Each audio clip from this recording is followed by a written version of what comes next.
Sinasaktan kita ng labis at sinabi ko sa'yo na kaya kong limutin ka.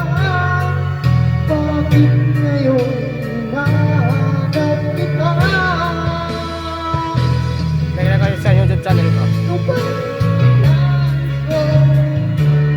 Naman ang puso ko, mahirap na nangyari na.